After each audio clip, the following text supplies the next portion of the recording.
So what I'm going to kind of talk about today is what you really wanted to know about paddling. We always kind of do something similar to this just about every year.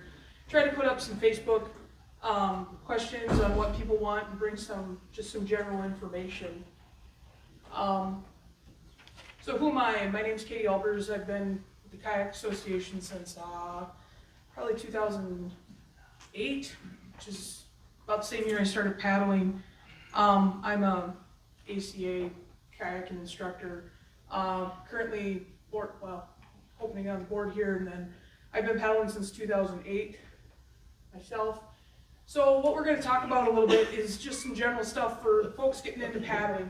We're going to keep this pretty general, so it's we've got some people here with some different experience levels, so it's a participative crew, because like I know Renee and Justin, they've got way more canoe experience than I think just about anybody else besides Dave and Mary over here. So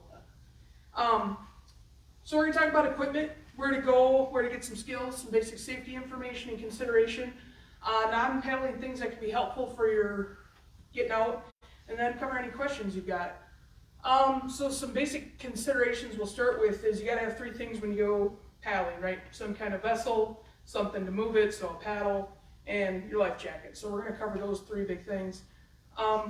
You really want to pick that canoe, kayak, or stand-up paddleboard with your goals of what you want to do with it in mind. So the number one question I always get asked is, hey, I really want to get into kayaking. What kind of boat should I get? Well, anybody who's giving you sage advice on that, the first question they should be asking you is, what do you want to do with it? Do you want to go out for overnight trips on Missouri? Do you want to just go paddle around your local lake? Those are the questions you want to look and consider when getting into starting to purchase equipment. Make sure it's comfortable. Sit in it. Sit in it. Sit in it. Stand on it. Test it out. Any place who's selling equipment generally have try-it days or demo days. If you're maybe buying some used equipment from somebody you know, ask around.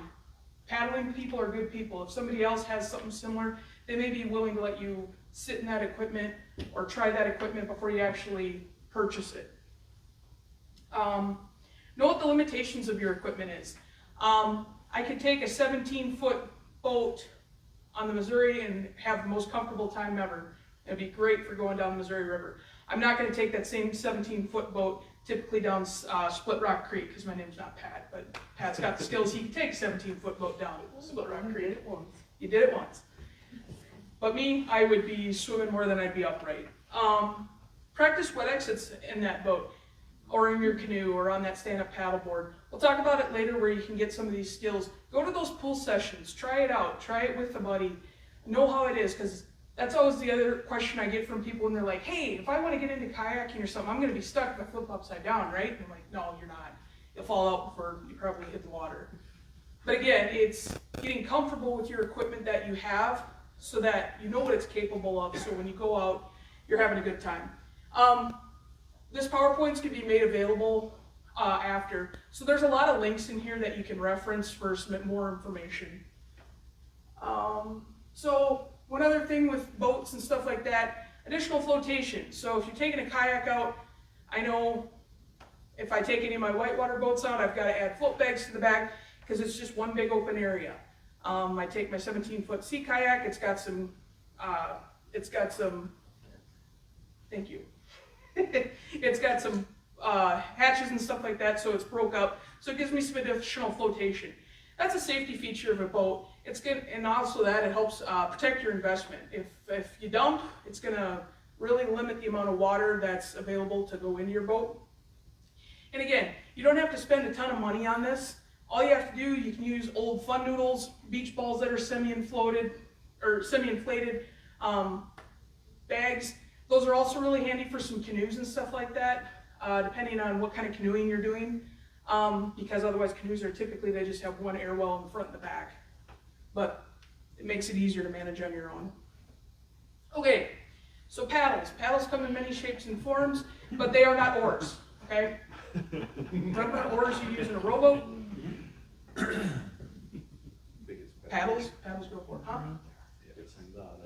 It is not an oar. No kidding. All right, so there's different types of paddles, and just like there's different types of boats, You got kayak paddles, you got canoe paddles, you got stand-up paddleboard paddles, right? They're all for different considerations. If I'm in a fishing kayak or sit on top, I probably want a paddle that's a little bit longer. If I'm doing certain types of canoeing, I'm going to want certain kinds of paddles. If I'm stand-up paddleboarding, that's a different type of paddle, right? Look for lengths and materials. Typically, if I tell people if there's one place you can stick money into, get as light a paddle as you can afford, because it always makes for a more pleasant trip. It's more comfortable. It's less weight you got to swing around. Look at how that paddle breaks down. Is it just a one-piece whitewater paddle? Does it break down into 2 pieces, 4 pieces, so you can pack it as a spare? Different materials. Typically, the lighter it costs, the more expensive it is. That's usually how it works. And lengths. I mean, typically, you know, if I'm going to size out a kayak paddle, I'm just putting my hand over the top of it and I can look, and that's roughly the right length. Canoe sizing, it's a whole nother matter. You sit down. I'm going to just reference you to these 3 websites. I'll check it out, because we could spend an hour and a half just on that. The other thing is, one of the questions we got on our Facebook poll is, why do some people who are canoeing use double-bladed paddles, like a canoe paddle, or a kayak paddle in a canoe? It's really just preference. There's some advantages, there's some disadvantages. There's no right or wrong way. I just personally, in a canoe, single blade is nice because it's lighter. It's easier for me. But somebody else may think, oh, a double blade is great in a solo canoe.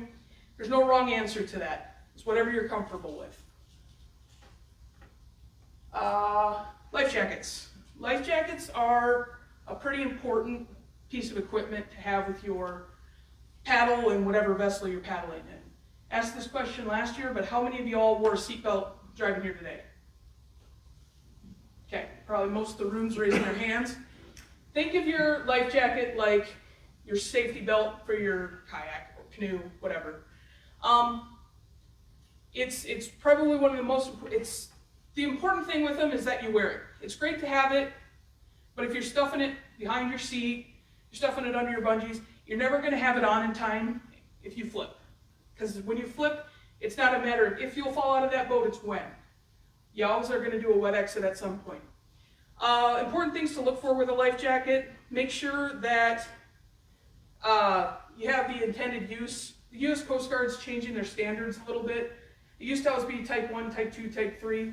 They're changing how they're doing that a little bit. There's an article at the bottom here. I really would recommend that you go there and check it out.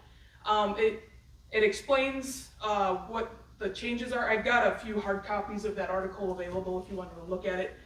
But just be aware there's some changes, so if you go buy a new life jacket, you're going to see some different stuff besides Type 1, Type 2, Type 3.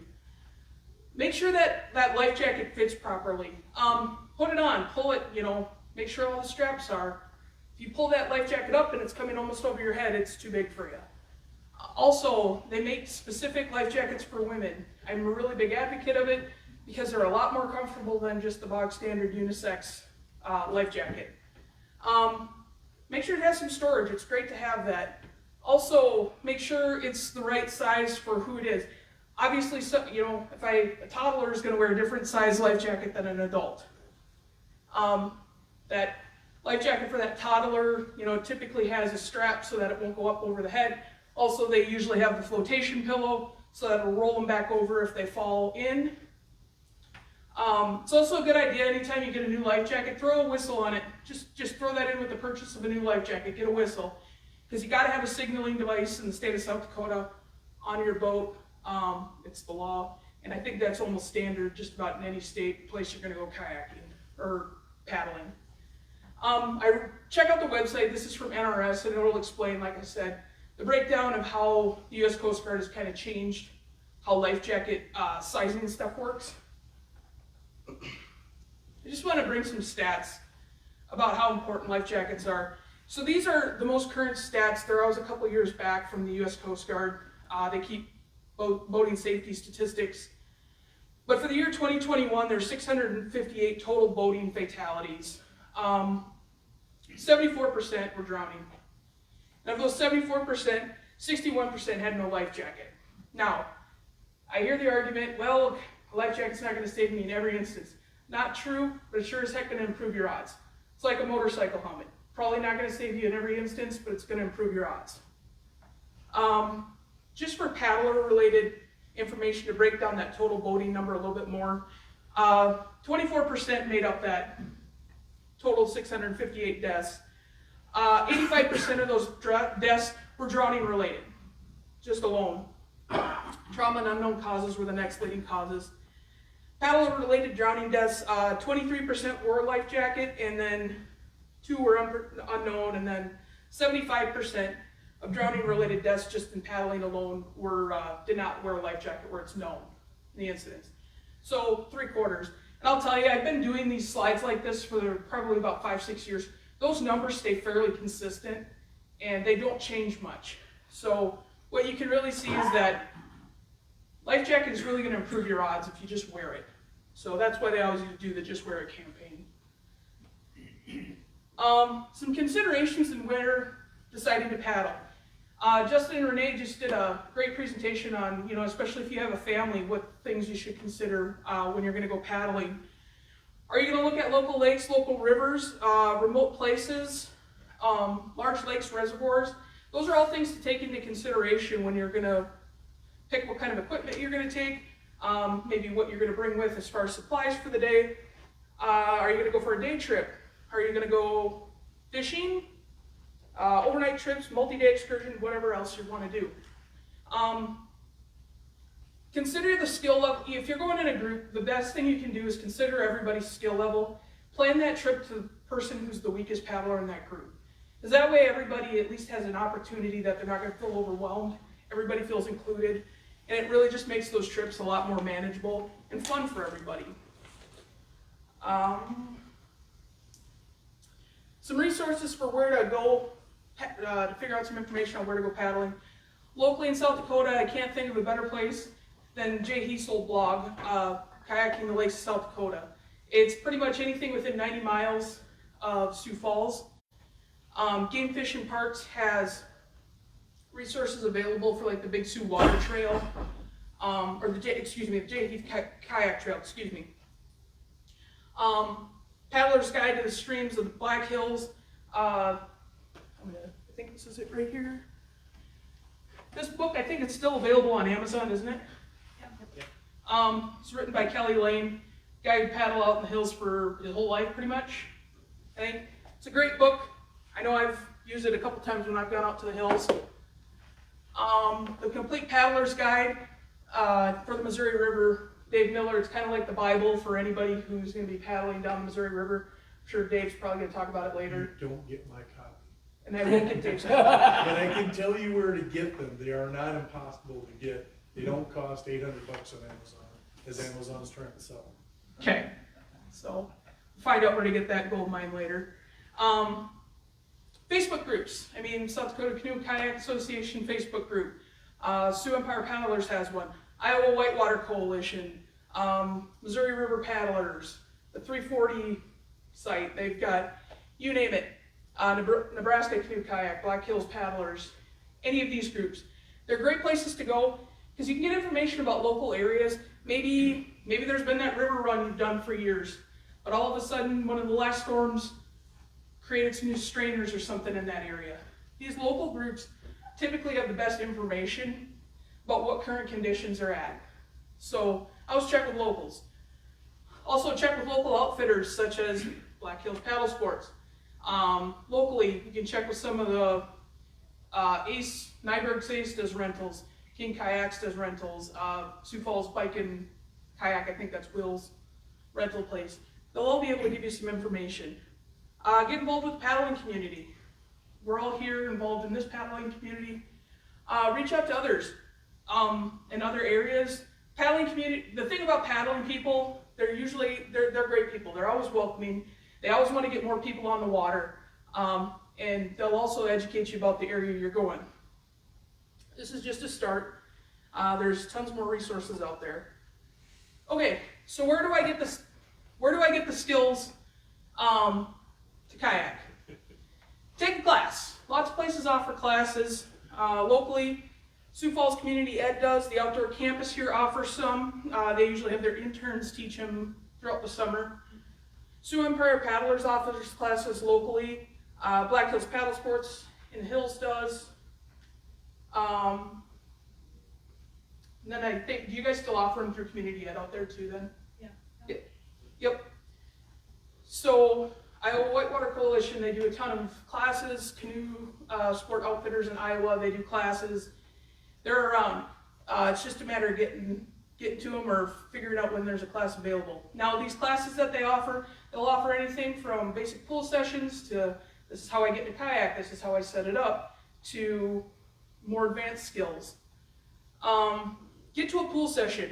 There's nothing, everybody else has that apprehension. What if I fall out of my canoe? What if I fall out of my kayak? The best place to practice that is in a pool. It's warm, the water's clean, there's other people there, so if you to help spot you, it's a very low consequence way to practice that skill. Because again, it's not a matter of if it'll happen, it's a matter of when. And it never happens when you want it to happen at the right time. It'll also help you learn some of the different safety equipment available that can help with a dump or a wet exit. It'll help, you can learn re-entry skills at that point. How do I set up 4 or 5 boats to help get somebody in the middle of Francis' case back in their boat? With big waves. With big waves, yes. That was a fun trip though. Picture doesn't do it. No, that picture does not do it justice. Paddle with others. Paddle with a knowledgeable group of people.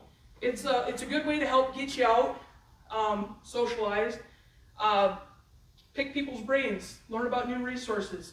Maybe they can help you with certain skill sets while you're paddling. They're great to have in a tough spot. Always be willing to learn new skills. It's one of those things, the more you know you didn't know.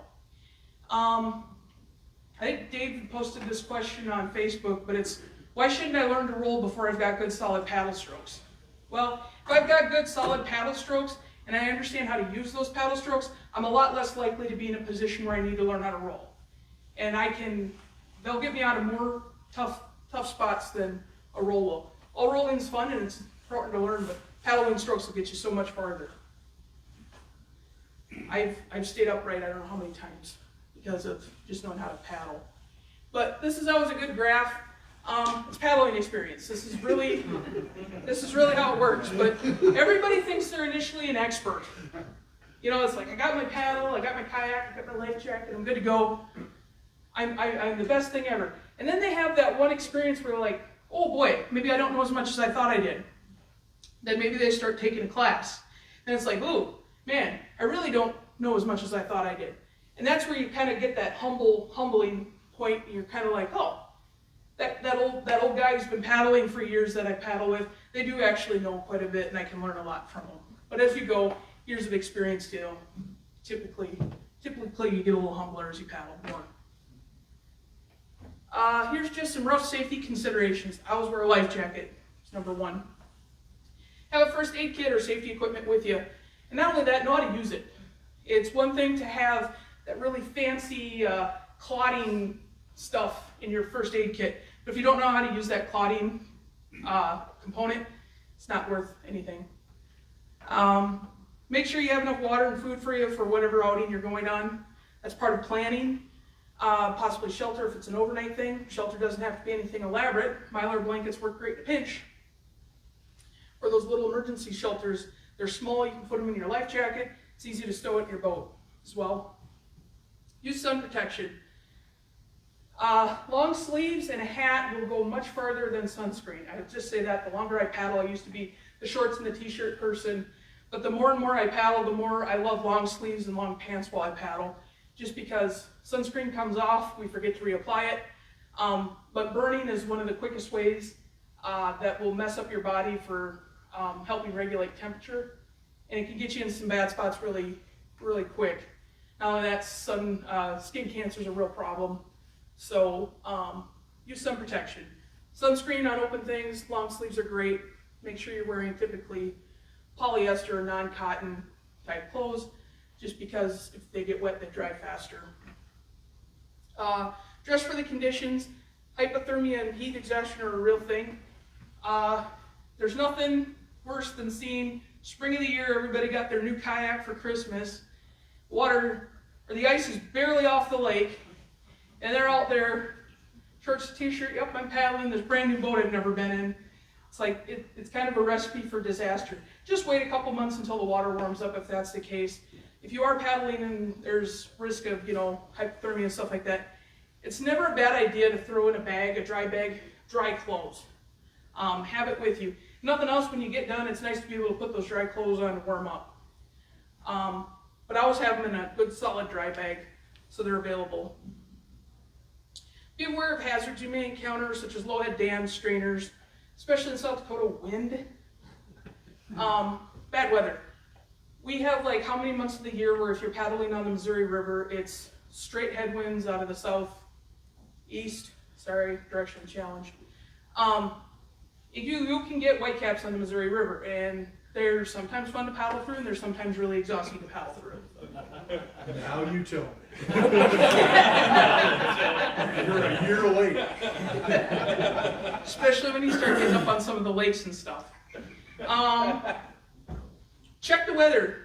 Plan outings accordingly. If your initial plan was, we're going to do this 3-day multi-trip on the Missouri for camping, but there's like the risk of thunderstorms. It's not a bad idea to maybe back that off to, hey, we're going to camp Goat Island tonight.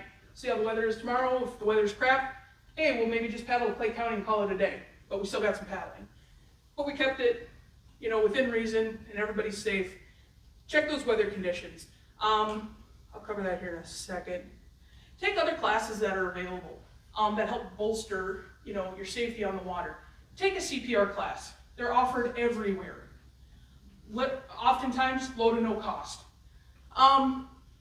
Cardiac arrest is one of the leading causes of death among paddlers. It is almost every year you see it. We always hear those stories too, unfortunately, on Facebook, where guy was paddling, doing great, next thing you know, not doing so great, heart attack. Check out weather spotting classes provided by NOAA. In the spring of the year, they do online weather spotting classes. It'll kind of teach you, okay, if you start seeing these types of clouds, be aware there's thunderstorms in the area, or this can indicate wind. Just some of that stuff is not a bad idea. Those classes are free, and after the advent of COVID, most of them are available online.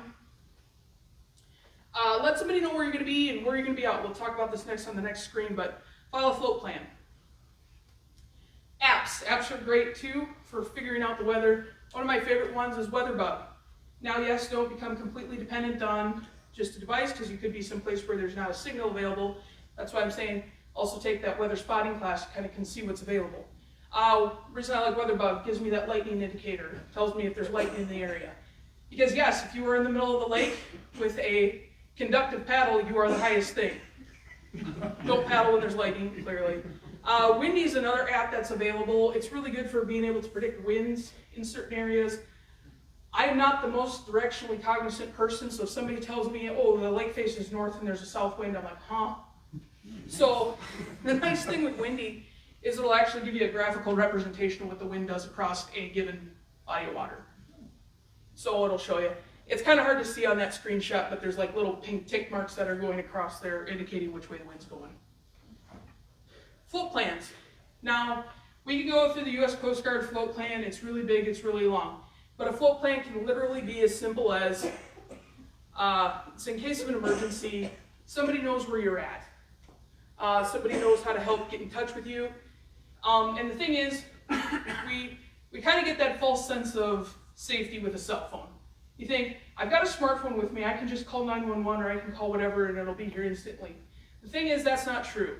Because if you start paddling in certain areas, you may not have a phone connection. The other thing is, you may be in the middle of somewhere where that rescue service is maybe hour and a half out because it's a volunteer-based service, people had to respond. They're not going to be there in the snap of a finger. You really have to create your own safety net. You have to be your best own safety crew. And it doesn't take a lot to really put a good safety plan in place. Literally, it can be as simple as this.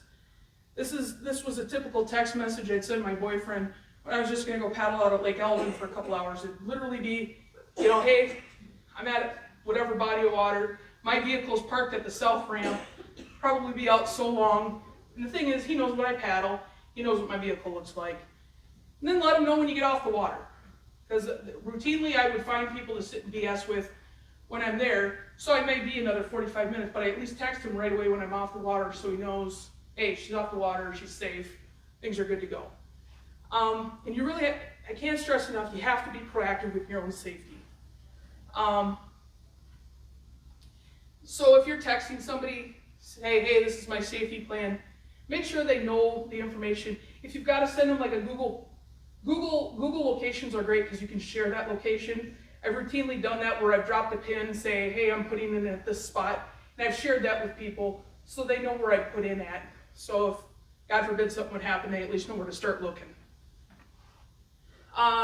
Extra safety tips. These are stickers. The outdoor campus has them available here. They got a grant to get some printed a while back, but put your name on these. Put them on the inside of your boat. Okay, so that, God forbid, if you get separated from your boat, so your boat's floating down the Big Sioux River, you're safe, but somebody else finds your boat, what the instant response from fire and rescue and stuff like that is to start looking for people.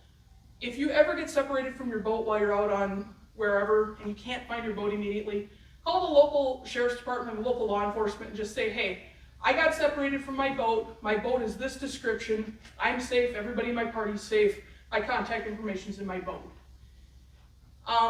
Almost every year in this area, we have a boat that'll go floating down the river, the person's safe, but they're just like, oh crap, I forgot to say something. But then rescuers are having to go out, put themselves in danger, trying to look for somebody needlessly. Shuttling, that's always one big thing too, if you're gonna like be paddling on a river or something like that. It's great to have a non-paddler help you. Multiple paddlers can work together to get that shuttle figured out. Shuttling services are available in some areas. Always be thankful to that person who's driving. Retired parents are the best for this. If you have a retired parent that you can loop into like shuttling for you got it made. All right, so this is probably one of the things that we got to consider too. When you start paddling, you could possibly become addicted to this, so be careful. Paddling is a great way to get out and meet people, and not only meet people, but meet good people. Some of the best friends I have, I met from paddling communities. The proper number of kayak, canoe, or stand-up paddle boards to be owned can be best represented by N+1, where N is the number of boats you currently already own. So remember, if you haven't hit that, you need another boat. They're kind of like potato chips. You can't have just one. All right. Anybody have any questions? Like I said, we cover a lot throughout that. It's just kind of just an overview to get you guys thinking about different things. So, thanks for your time.